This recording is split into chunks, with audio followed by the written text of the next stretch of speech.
사울이 이제 다메섹 도상에서 다메섹, 요즘으로는 다마스커스라고 그래요. 요즘 말로는 다마스커스라는 그 가는 길에서 예수를 만나게 되는, 예, 그래서 사울에도 역시 문제가 있었죠. 예. 그리고 이제 우리가 전 시간 좀 배우려는데 이거 넘어가면서 연결해서 그냥 하겠습니다. 오늘 10장에서는 고넬료입니다. 예, 고넬료에 대해서 그 인물 중심이죠. 사도행전은 사도들의 그 행전이니까, 예, 그래서 그 인물 중심으로 이제 우리가 어떤 건 역사에 주안점을 두고 어떤 일은 인물 중심인데, 사도행전은 말 그대로 사도들의 행전이니까 인물 중심이 되겠죠. 그래서 고넬료에 대해서 오늘 가지고 우리가 살펴보도록 하겠습니다. 그래서 제목은 그냥 고넬료입니다. 한 번 더 기도드립시다. 주님, 2020년도 명암이 교차하는 모든 세대의 시대에 이제 바로 이제 갈림길이 되는 귀한 해입니다. 우리가 시대를 초점을 맞춰서 이제 관심을 두게 하여 주시고, 나라와 교회를 위해서 기도하는 저희들 되게 하여 주옵소서. 혹이 이 말씀이 이해가 안 되고 받아들이기 어려운 것도 있다 하더라도 주님께서 역사해 주옵소서. 이 말씀이 진짜 하나님께서 하시는 대언의 말씀이 되게 주께서 복을 내려 주옵소서. 예수님의 이름으로 기도하옵나이다. 아멘.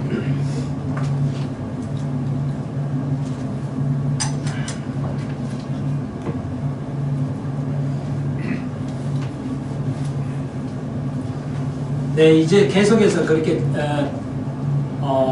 시몬하고 마술쟁이 시몬과 넷이, 그리고 사울, 그러니까 바울을 말하죠. 바울의 전 이름, 바울은 로마어고 라틴어라고 그러죠. 로마 혹은 라틴어라고, 이제 히브리 말로는 사울, 고대 사울 왕의 이름하고 동일합니다. 그러니까 유대인들은 고대 선조들의 이름을 그대로 따요. 그러니까 성은 없습니다. 우리나라는 성이, 중국의 문화를 따라서 성이 있지만 유대인들은 성이 없습니다. 그래서 그 할아버지의 이름을 따서 그런 할아버지처럼 유대한 인물이 되라고 그 선조들의 이름을 그냥 따서 해요. 따라서 짓습니다. 그래서 사울 왕의 이름이 사울이었죠. 그래, 우리는 이제 바울을 아는데요. 그래서 그 인물 중심으로 흘러가면서 우리가 인물을 연구하고 있습니다. 그러니까 역사를 연구하고 인물을 연구하고요. 그래서 여러분 그걸 오늘은 이제 고넬료인데, 그래서 여러분 그 역사를, 그 사람의 이름의 그 공통점이 뭐예요? 다 문제가 있다는 것이죠.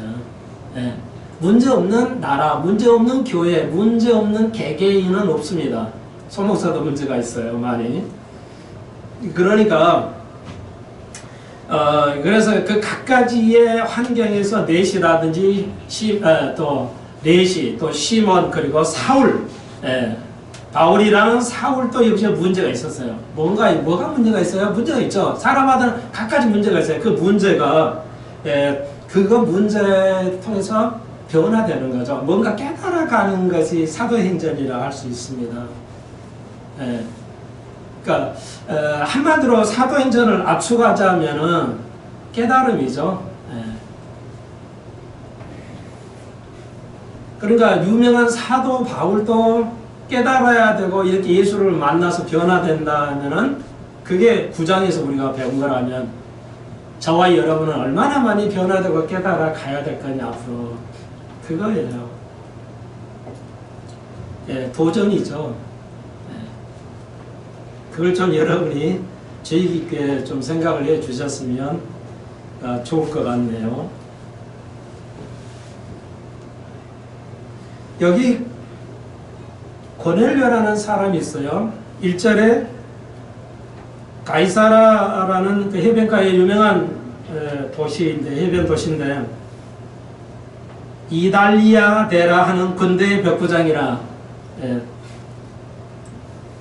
그러니까 이달리아고 쓰는데 지금 이태리요. 이탈리아 혹은 이태리라는 나라죠. 굉장히 우리나라하고 GDP가 거의 같은 나라입니다. 센 나라예요. 그렇지만 굉장히 센 나라입니다. 미국의 미래학자들이 세계의 G7에 들어가는 나라, 한국은 아직 아니지만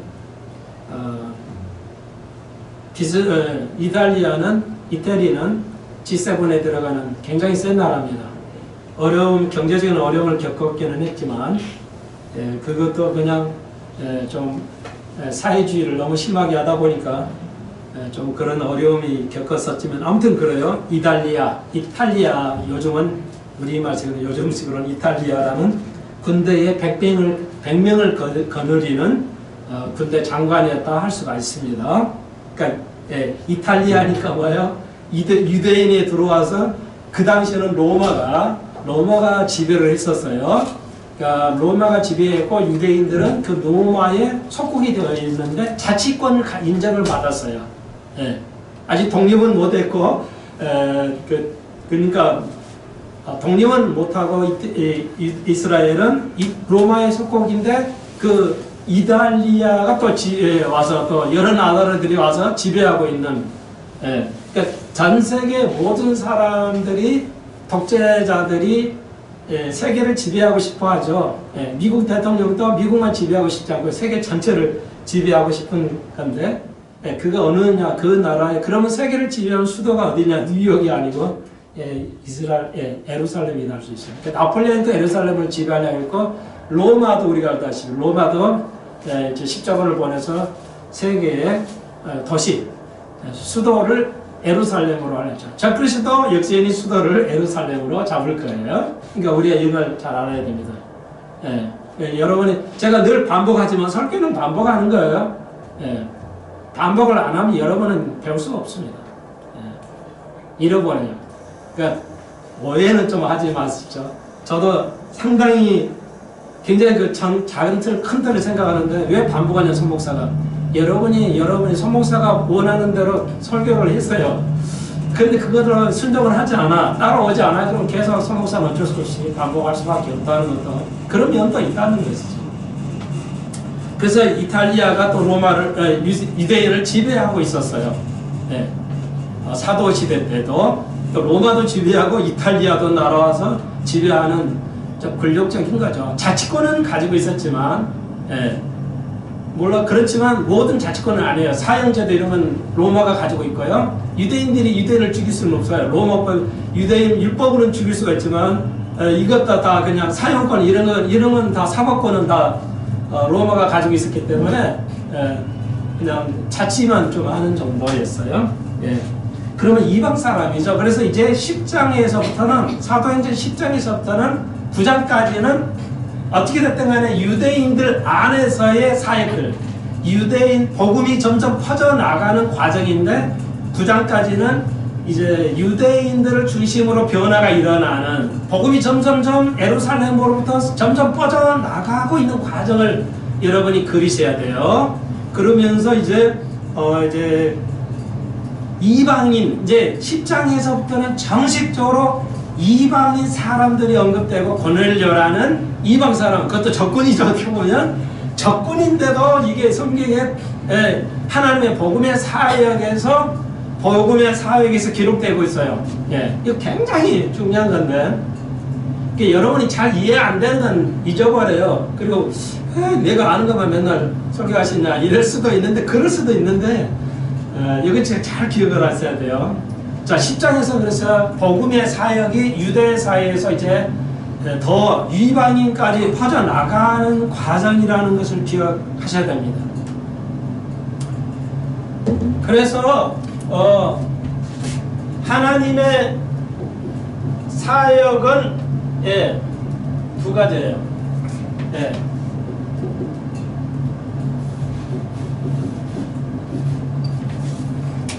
하나님의 사역은 이스라엘하고 이방인 이제 먼저는 복음이 뭐예요?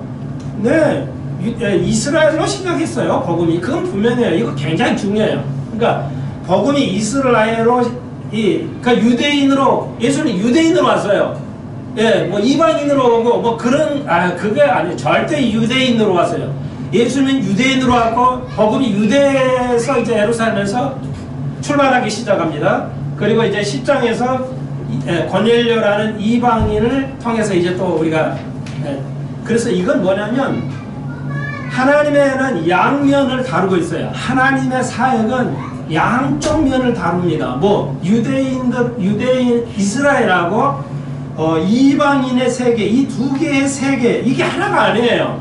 물론 하나로 합쳐집니다만은 아직은 아니에요. 그래서 이 두 개의 세계 하나님은 양쪽 면에 있어요. 그러니까 우리는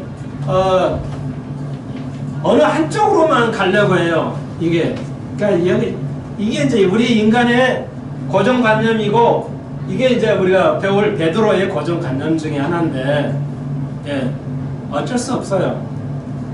저도 그래, 여러분도 그러고. 근데 제가 느끼기에는 저는 목사가 이런 걸 많이 하나님이 깨셨기 때문에 좀 알아요.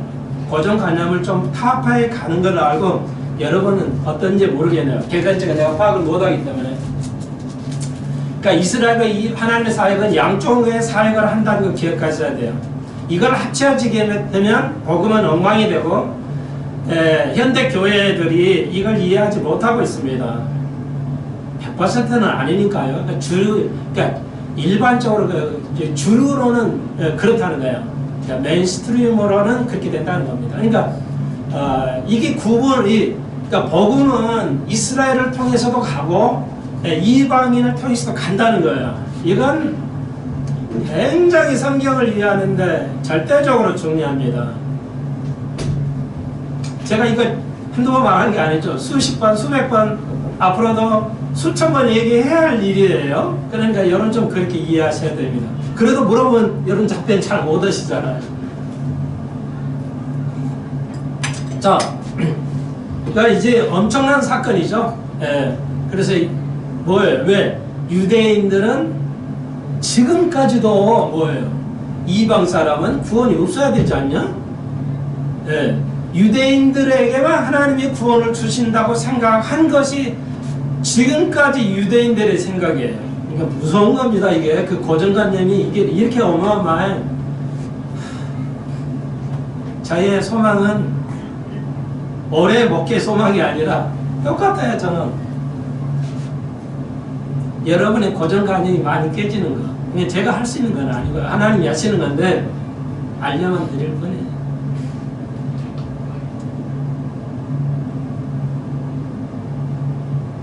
네, 굉장히 의미가 있죠. 그 정도 하고요.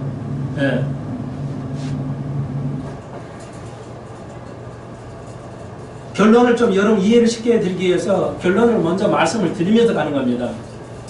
그래서 그러면 고넬료는 어떤 사람이냐? 이방 사람이잖아요. 그리고 유대인을 지배하는 적군이에요. 이스라엘 사람이거는 우리 같으면 일본 사람, 일본 군대에 들어가지고 우리가 좋아하지도 않은데 있어서 죽여야 할 사람, 좀 무식하게 좀 말하면 그런 사람이에요. 근데 그게 성경에 들어와서 있다는 거죠. 그러니까 이게 엄청난 겁니다. 그러니까 하나님의 사역이 엄청난 거예요. 그러니까 유대인들은 지금까지도 하나님 이방 사람 그 지옥 가는 불쏘시개잖아요. 우리만 구원이 있잖아요. 근데 왜 이방인까지 손을 피냐? 지금까지 유대인들이 이해하지 못하고 있어요. 안 받아들이고 있어요. 그게 유대인들 고정관념이에요. 유대인들이 깰 수 없는. 그러니까 그러면 언제 깨집니까? 7년 대 환란 때만 깨져요. 엄청난 최악의 전 우주의 최악의 심판. 7년 대환을 통해서만의 유대인들이 깨집니다. 그러니까 그걸 적용하면 여러분 환란을 통해서 여러분에게 저에게도 깨게 하셔요. 하나님께서. 그러니까 오해하지 마시라고요. 그 아픔을 받아들이시고 그래야 된다는 거죠.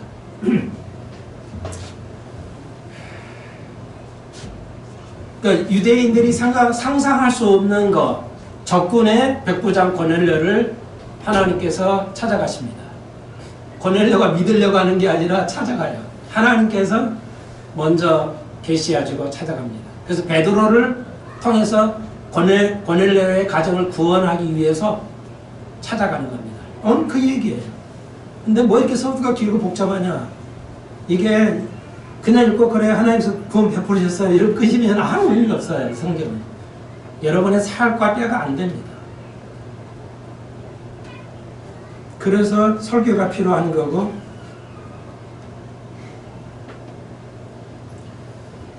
금방 말씀드렸죠. 목회자의 소망은 저는 다른 교회는 다 그럴 수 있겠지만 저는 교회가 늘어나는 것도 아니고 줄어드는 것도 아니고 그거는 하나님의 영역이니까 제가 컨트롤 할 수는 없어요. 예. 바라기는 하지만 저도 수만 명을 교인을 가지고 이 정말 그 영혼을 책임져 보고 싶어요. 어떤 목사가 그러 안 하는 목사가 있겠어요? 가라면 많은 사람을 이 복음을 전하고 싶은 게 모든 목회사의 바람이죠. 그렇지만 성장하냐 오히려 추측하냐는 하나님의 영역이기 때문에 제가 그걸 관심은 없습니다. 예, 저의 관심은 당연하죠. 여기 사도행전에 바로 그거죠. 얼마큼 변화되고 깨달아가게 하는 거냐. 그게 관건이죠. 그게 가장 밑거름의 어려움이 뭐야? 베드로가 오늘 이제 베드로가 설명이 가능한지 모르겠는데 고정관념이죠. 우리의 고정관념이 많아요. 이게 이제 깨져가야 되는 거죠. 예. 그렇다 보면 여러분 엄청난 복음, 히브리서가 말하는 더 나은 부활이 돼요. 다시 한 번요.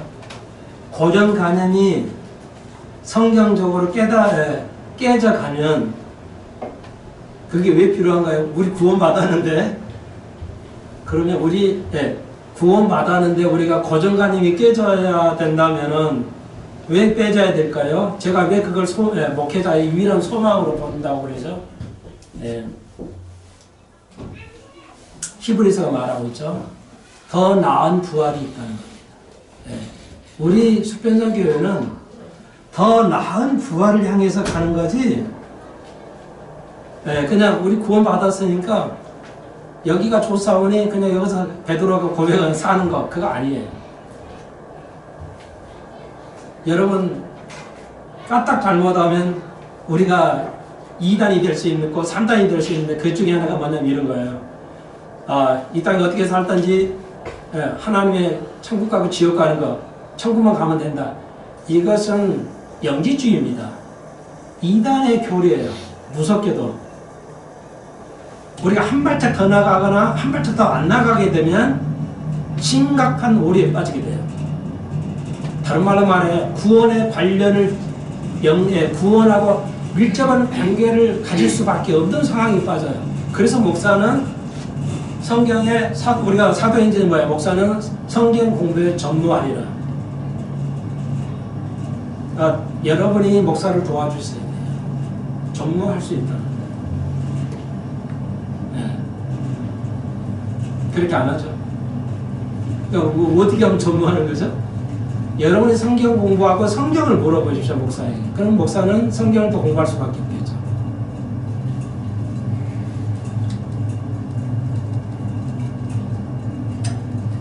네, 계속해서 이제 이 고넬료를 통해서 다시 한번 여러분에게 이제 배경을 좀 더 설명을 한 가지만 더 설명을 해드릴 건데요. 10장의 내용은 어렵지 않아요. 그냥 하나님께서 베드로를 통해서 아주 좋아서 고넬료를 구원받게 하는 거예요. 예. 그런데 뭐예요? 다시 한번 이방인이죠. 우리가 지금 금방 배웠지 뭐예요? 2절 그가 경건하고 온전으로 더불어 하나님을 경외하며 백성을 많이 구제하고 하나님 항상 기도했어요. 그런데 하나님께 기도하고 구제하고 이 장군이 훌륭하죠? 많은 사람을 구제하고 좋은 일을 많이 했어요. 똑똑한 사람이고 대단한데. 그런데요, 헷갈리시면 안 돼요. 고넬료는 구원받지 않은 사람이에요. 그러니까 구약을 믿어서는 구원받지 않아요. 사울이 그래서 예수를 만났고요. 여러분이 교회 나온다고 스펜서 교회에 나온다고 그래서 구원받는 거 아니죠. 보장되는 거 아니죠. 예. 당연한 거죠. 이거 뭐 상식적인 건데요. 예. 그러니까 하나님을 만나야 되는데 하나님을 믿어도 신약이니까 뭐야? 누구를 믿어야 돼요? 예수 그리스도를 믿어야 돼요. 그러니까 고넬료는 아직 구원받지는 않은 사람이에요. 그러니까 세상적으로 성격이 좋아서 그런지 몰라도 구제도 하고 좋은 사람이에요. 근데 구원은 못 받은 사람이 아직. 그래서 하나님께서 베드로를 불러서 구원받게 하기 위해서 한 거예요. 그러니까 이거 헷갈리시면 안 돼요. 하나님을 경외하고 이렇게 무서워하고 그러니까 하나님 잘 믿었다 그게 아니에요. 우리가 그러니까 여호와증이었지 하나님을 섬겨야 된다. 예수는 꽉 무시하고 불가능하죠. 죄가 있으면 하나님을 우리가 접근할 수가 없어요. 하나님과 교제를 나눌 수가 없어요. 그래서 예수가 필요한 거고요. 그러니까 다시 한번 권리를 구원받지 않은 사람이에요. 경건한 사람이에요. 하나님을 두려워하고 구제하고 그렇지만 구원받지 않았어요. 그래서 베드로를 통해서 권리를 이방 사람을 최초로 이제 구원하는 여정, 하나님의 구원의 세계가 넓혀가자는 과정을 보고 있어요. 그러면 우리가 여기서 배울 게 뭐냐? 금방 말씀드렸죠. 여러분 우리의 고정관념, 기독교적인 생각의 고정관념을 깨는 거. 많은 사람이 깨져도 있고 또 모르는 사람도 있겠지만요.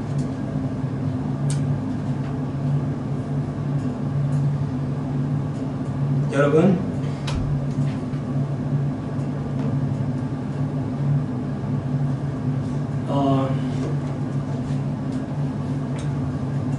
여러분은 어떻게 예수 믿으십니까? 예수님은 사랑이시고 영원하시고 우리의 구원자고 우리가 환난 받을 때 이로자고 정의의 심판자고 의로우신 분이고 그러잖아요. 그래서 믿습니까?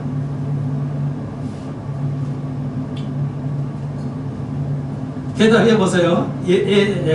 예스나 노로 대답해서요. 금방 그런 하나님이기 때문에 믿습니다. 예예요? 노예요? 아니 대답해 그냥 대답하세요. 하나님은 예수님 하나님은 의로우신 분이고 공평하시고 우리를 구원하시고 우리를 죄에서 구원하셨으니까 믿습니다. 맞죠? 맞아요? 아니 그 대답이 없어. 반응이 있어야 내가 그 다음을 진행을 하지. 계속 하세요 알아서. 그러면 제가 할 수가 없잖아요. 맞아요? 그게 우리가 교회는 부흥회를 평생 안 와가지고 부흥 목사한테 여러분 걸리면 죽습니다. 뭐야 아멘도 안 하는 거 이게 어찌된 거야 이거 하고 막 난리를 칠걸. 저는 그 부흥회 하는 걸 안 하니까. 그 수줍어 하세요. 참. 우리 단위도 이게 상남자거든요. 수줍어가 인사 안 하잖아요. 참. 제가 20살 때도요, 옛날 버스 타면요, 동전 냈잖아요. 차장도 있었고요.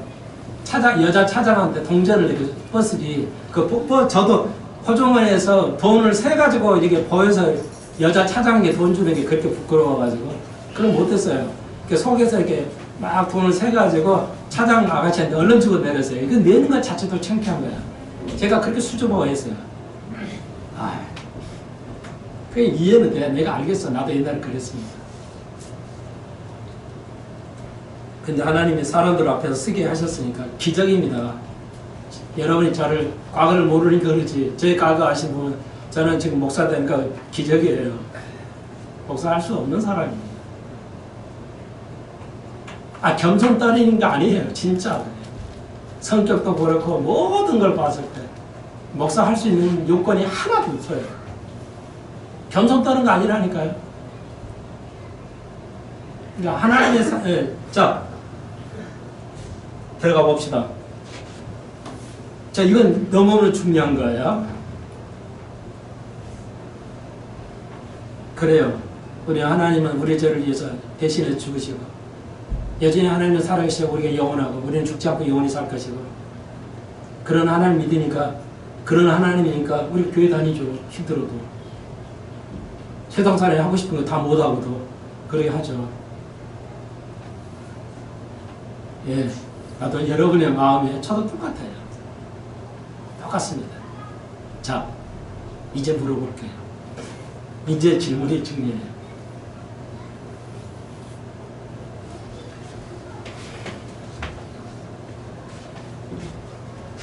이쪽 두 팀, 뭐, 괜찮아요. 그런 하나님 있죠. 그럼 내가 질문해 볼게요. 쉬운 거.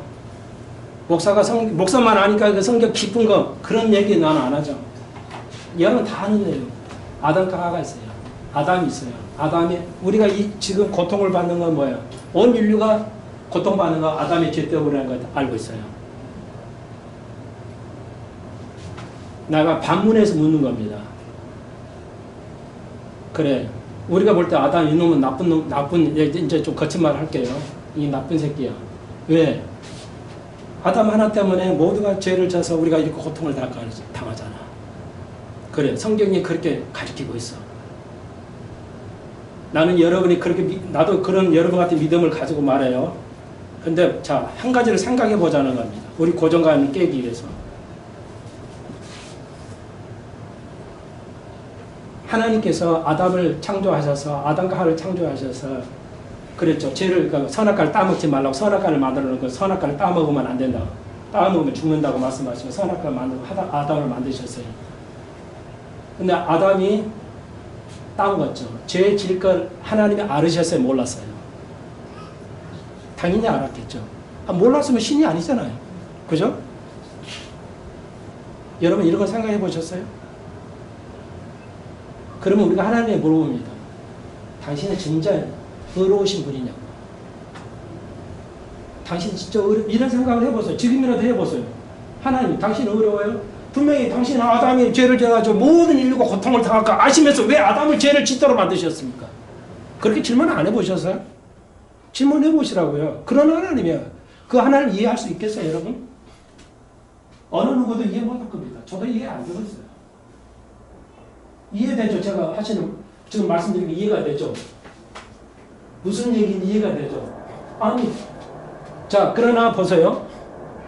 만약에 우리가 새하늘 새 땅, 요한복음 21장, 22장에서 새하늘 새 땅을 우리가 바라보고 있어요. 우리 수평선교회는, 땅 하나예요. 새하늘 새 땅을 바라보고 살아가는 거예요. 그것밖에 없어요. 내가 교회를 더 늘기 위해서 여러분을 푸시하지 않는다는 겁니다. 그런 목사였잖아요. 그게 성경적입니다. 뭐라고? 세상은 그렇게 안 하지만 목사들은. 네. 그럼 우리가 알죠? 여러분 반드시 질문했어야 돼요. 목사한테. 21장 22에서. 새하늘 새 땅에서는 다시는 슬픔과 고통이 없고 죽음이 없어요. 그러면 우리가 새하늘 새 땅에서는 죄 안 짓는다는 거죠. 그럼 우리 질문이 거예요. 왜 새하늘 새 땅에서는 죄 안 짓게 만들어 놓고 아담과 하와는 죄 짓도록 만들어놔서 우리는 고통을 당해야 되냐. 그게 당신이 진짜 올바른 사람이 의롭냐는 거예요. 진짜 하나님 의로운 분의 이 사건을 볼 때 하나님 우리가 믿는 그런 하나님이냐고요. 아니잖아요. 그런 측면이 있잖아요. 제 말씀을 이해돼요? 너무 어려운 건가요? 너무 어려워요? 하나님이 우리가 그래요. 우리가 여러분 고정관념으로 하나님은 그런 의로운 분이야. 공정해. 다시 한번 여러분을 좀 이해를 돕기 위해서요. 아담이 죄를 졌어요. 죄를 질 거 하나님이 아셔도 창조하셨어요. 그리고 어마어마한 인류의 모든 고통은 아담이 하나 때문에 생긴 거예요. 왜 그거 알면서 지었을까? 하나님, 천지 새하늘 새 땅에는 다시는 죄가 없다면서요. 죽음도 없고 그런 고통이 없다면서요. 그렇게 우리를 창조하시지 애초에. 그러면 이 고통이 없이 우리가 살 수 있잖아요. 예수가 고난을 당하지 않아도 되고 우리가 영원히 살 수 있잖아요. 근데 왜 그렇게 하세요? 그건 정의로운 게 아니잖아요. 공의로운 게 아니잖아요. 애초에 그렇게 만드셨으면 우리가 이렇게 고통을 당하지 않을 건데 하나님 의로운 분이 아니라는 것이 문제가 생겨요. 어렵지 않다는 문제가 야기된단 말이에요. 이해되셨어요? 그러면 그러면 손 목사가 이제 목사가 하나님 편에서 여러분에게 설명을 해요. 여러분 생각 못하는 얘기가 말씀드렸어요. 그런 생각을 가지고 있어요. 우리 모두는 가지고 있어요. 그게 제가 이제 목사로서 하나님 편에서 여러분이가 하는 거예요. 결론은 뭐냐? 하나님이 하신 일을 모른다는 겁니다. 제가 여러분이 나한테 질문해요. 오늘 새해. 목사님, 내가 공부하다 보니까 아담이 저거 이건 이랬어요. 근데 하나님 어렵지 않아요. 내가 어려운 줄 알고 믿었는데 보니까 안 어려운 것도 있어요. 내가 이해할 수 없는 걸 받아들일 수 없는 것이 있어요. 딱 내놨어요. 제 답변은 그거예요. 모른다는 겁니다. 하나님의 사역은 알 수가 없어요. 여러분이 이걸 대전제를 하지 않으면 지금 우리나라에나 세상에서 일어난 모든 일들을 이해할 수 없게 돼요. 그리고 오해에 빠지게 돼요. 목사의 설교를 이해할 수 없게, 그러니까 이걸 더 적용하면 목사의 설교를 이해할 수 없게 돼요. 이거 목사가 왜 저런 얘기를 하지? 그렇게 되는 거예요. 아니, 유대인은 지금도 이해 안 돼요. 아니, 우리를, 모세법을 우리 유대인을 구원받으러 주셨지, 왜 이방 사람은 구원케 해? 그게 받아들일 수 없어. 그래서 안 믿어요. 유대인들은 예수 그리스도를 안 믿어요. 그 고정관념을 못 벗어나고 있어요. 그러니까 우리는 똑같아요. 여러분이 우리가 고통당하는 거, 이 서로 의견이 안 맞고 충돌하고 지금 국가가 국멸이 분열되어 있고 철저하게 이 두 개로 나눠져 있잖아요. 인정할 건 인정을 해야 문제가 되지. 뭐 때문에 진보하고 보수하고 그게 아니라니까. 이념의 분쟁이 아니라니까요. 성과 악의 지금 문제예요. 근데 제가 얘기하면 여러분 이해가 안 되시죠? 목사님 어떤 건 정치적인 건 이해가 안 돼. 혹은 예를 들자면 저건 이해가 되는데 이건 이해 안 되고. 제가 여러분 다 강렬히 이해시킬 수는 없어요. 그게 현실이에요. 하나만 더 이해를 뒀더라. 그러니까 이제 결론은 됐죠. 우리가 하나님 하신 일을 이해할 수 없다. 그럼 뭐 하는 거예요? 결국 순종하는 거예요. 그래서 우리가 찬양을 하죠. 주가 이끌으시면 우리가 어디든 따라간다는 거죠. 그게 수평선교의 정신입니다. 여러분이 그거 가지고 있지 않으면 저는 여러분을 목양을 할 수가 없어요.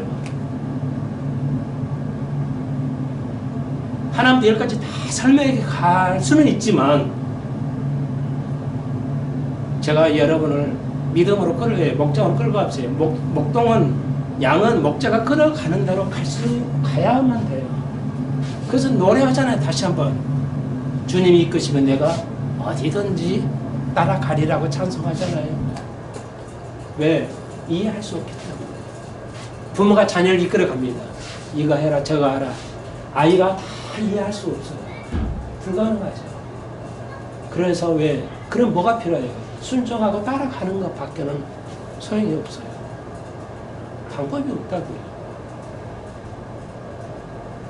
하나만 더 이해를 똑같은 거예요. 똑같은 원래예요. 그것만 있어요? 그렇지 않죠. 네. 다윗 왕을 들어봅시다. 다윗은 사무엘 하에 나오죠. 사무엘이 죽으면서 사무엘상하에서 사무엘상에서 사무엘의 사역을 드러나고 사무엘 하에서 이제 다윗 왕이 끝나갑니다. 사무엘 하에서 다윗 왕을 그리고 열왕기상에서 이제 솔로몬의 역사로 흘러가죠. 자, 그런데 사무엘 왕이 이제 다윗 왕이 우리가 알죠. 다윗 왕은 다윗하고 우리가 알고 있죠. 다윗 왕 하나님과 다윗 왕의 계약을 하죠. 그러니까 다윗 계약은 절대적으로 중요하죠. 복음을 이해하는데 다윗과 하나님의 계약을 이해하지 못하면 절대 성경 전체를 이해할 수 없어요. 그런데 그렇게 안 가르치잖아요. 한국교회가. 그렇게 설교하는 들어보셔서 CTS나 그렇게 들어봤냐고요. 다윗의 왕을 이해하지, 하나님과 다윗의 계약의 그 의미를 이해하지 못하면 절대적으로 신약을 절대 안 풀리고 이해하지 못해요. 그냥 교회만 다니는 거예요. 목사가 설교만 할 거예요. 제 자랑이 아니라고 누누이 말씀드리잖아요. 나는 이거 갈브체플의 그 사익대로 하는 거예요. 내 사익대로 안 해요. 그게 현실이잖아요. 그래서 가르쳤죠. 좋아요. 아직 이제 얼마 안 되신, 몇 년 안 되시는 분은 잘 모르니까 이제 기회가 되는 또 다시 다 이거 가르쳐 드릴 할 건데요. 자, 그러면 이제 다 보십시다. 자, 그 시간을 끝까지 정리해 드릴게요. 사무엘 하에 보면 이제 사무엘이 왕으로 이 기름 부어요. 그때 기름을 3번 부었어요. 사무엘이 3번 부었어요. 다윗을. 뭐 왜 3번 부었냐? 그 의미가 있는데 오늘 그건 안 해도 돼요. 기름 부어서 사무엘은 기름 부기 시작하죠. 물론 왕으로 앉지 않았는데, 왕이 올라오지 않았는데 기름을 부어요. 그리고 이제 세 번째 기름 받고, 그때는 젊었을 때 한 15세쯤일 거예요. 15세쯤 기름을 부어요. 사무엘이. 다윗을 기름 부어요. 그리고 이제 결국 30대 왕위에 앉아죠. 그리고 40년을 통치해요. 70살까지 통치해요. 30살에 왕이 앉아요. 그 예수의 모습이죠. 예수도 30대 시작을 했으니까. 그러니까 다윗은 예수님의 예표라는 건 다 알아요. 세상이 이제는. 예, 그 정도. 근데 이건 아무것도 아니죠. 그런데 다윗의 왕이 30세의 왕위에 올라와요. 그리고 왕자 올리게 제일 먼저 하는 일이 뭐예요? 질문. 왕이 되니까 제일 먼저 하는 일이 뭐예요? 이걸 모르면 여러분 성경 이해하지 못하고 있는 거예요. 죄송하지만. 제가 이상한 것만 물어보는 게 아니잖아요. 성경이 있는 그대로예요. 다윗 왕이 되고 제일 먼저 하는 일이 뭐예요? 그냥 추리를 해보세요. 뭐예요? 예? 그게 그렇죠. 그것밖에 없어요. 왕이 되니까 제일 먼저 언약궤를 내가 모셔봐야 되겠다. 다윗이 유대하면 여기에요. 정치가 아니라고요. 다윗의 유대하면 언약궤를, 하나님 언약궤를 예루살렘 모셔야 되겠다는 거. 결국은 실패했다가 성공하죠. 그 다음 장을 보십시오. 사무엘하에 뭐가 오죠? 그거에 대한 축복으로 하나님과 다윗의 언약을 해요. 내가 너하고 언약하겠다. 너 이름으로 그리스도가 올 것이고 너 이름으로 이 나라가 영원히, 이스라엘의 나라가 실존으로 문자적 이스라엘이 영원할 것이다. 언약하죠. 어마어마한 축복을 받아요. 뭐 때문에? 다윗 왕이 하나님을 섬기려고 하나님의 법궤를 예루살렘 모시기 위해서 했기 때문에. 여러분은 어떻습니까? 올해 안에 여러분이 가장 여러분 마음에 다윗의 하나님을 모시는 거, 하나님을 깨닫게 하는 거, 하나님을 알게 하는 거, 그거면 올해 축복을 받을 겁니다. 그냥 교회 다니면 아무 의미 없어요.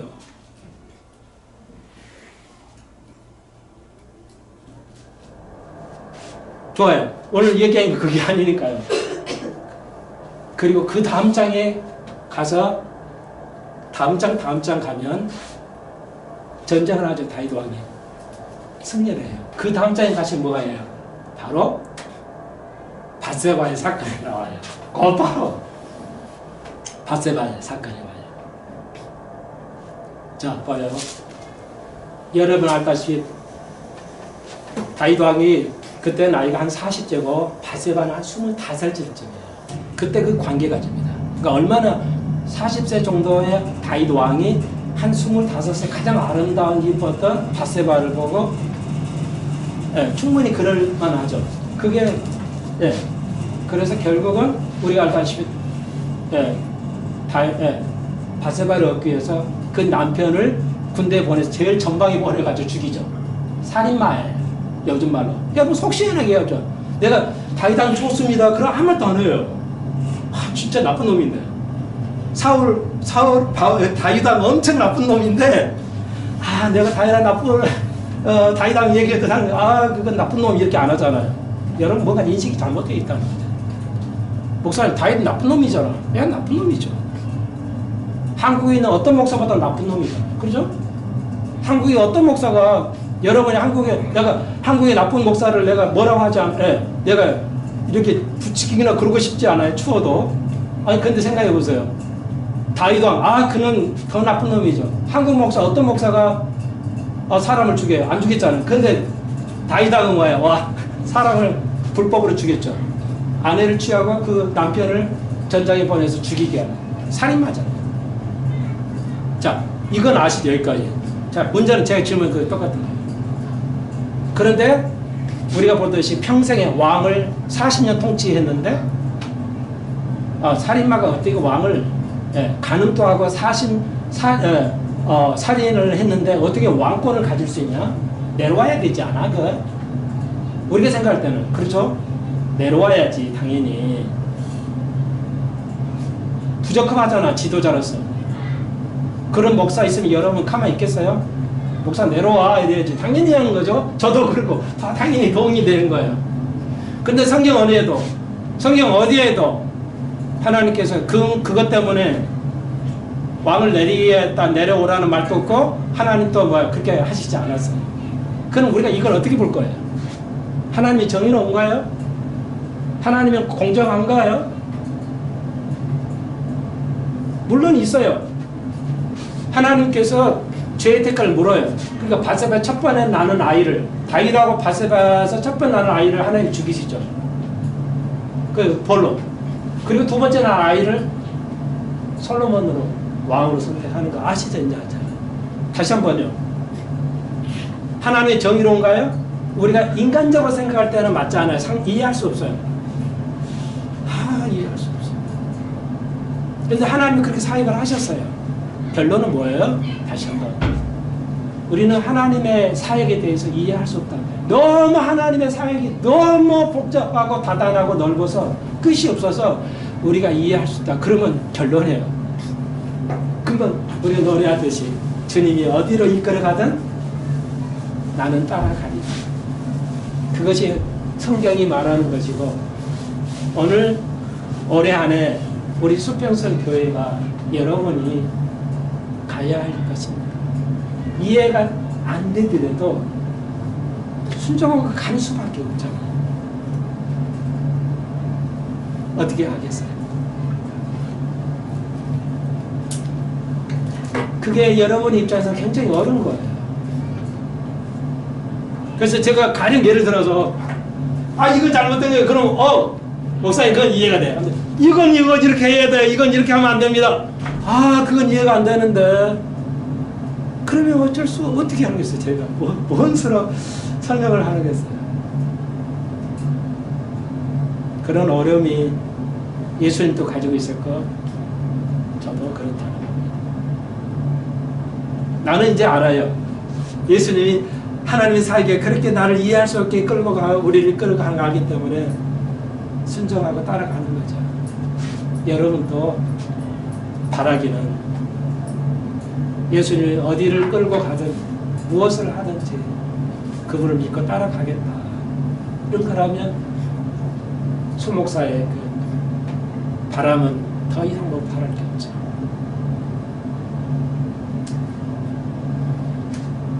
그게 오늘 고넬료를 통해서 우리가 배울 수 있는 거예요.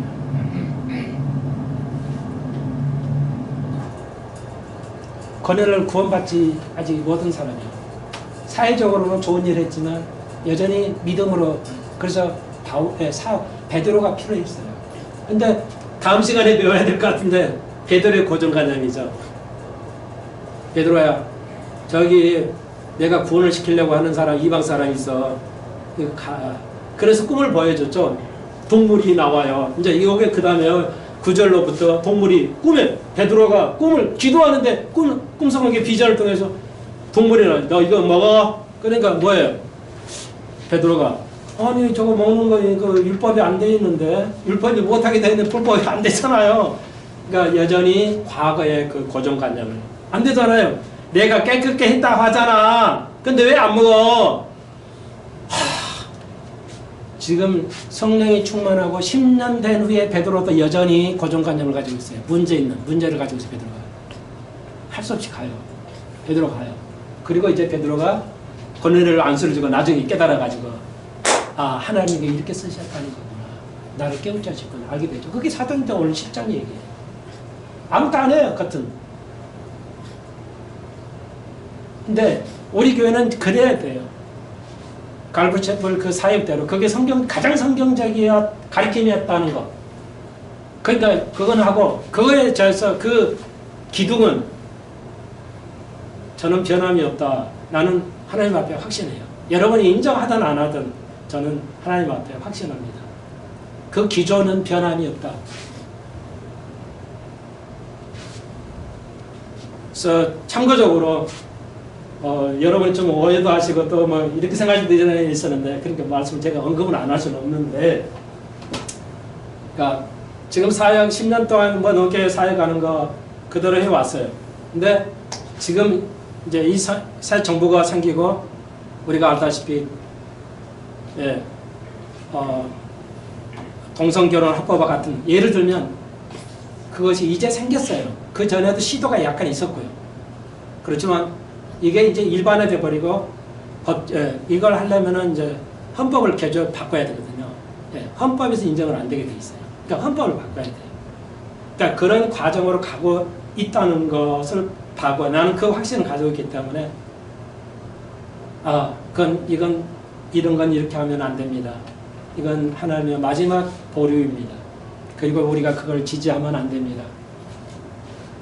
그것이 교회가 살 길이고 대한민국이 살 길이다. 최소한의 하나님의 양심이라고 나는 하고 있어요.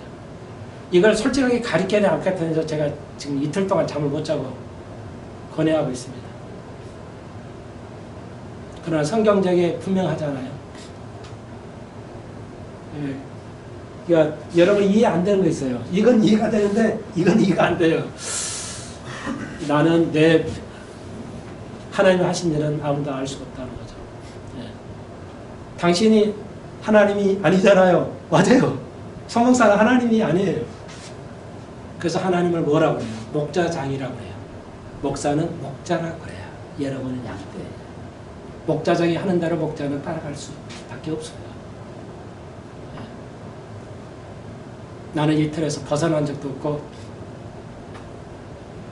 여러분을 말씀의 꼴로 가기 위해서 여념이 없이 하고 있다는 거.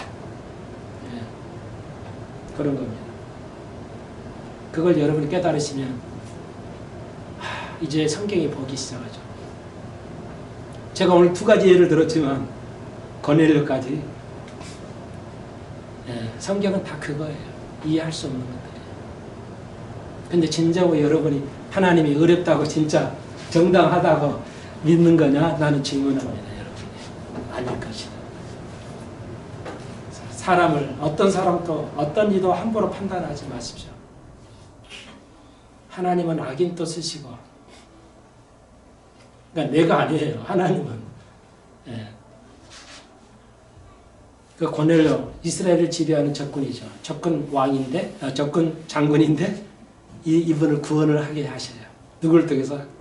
베드로를 통해서.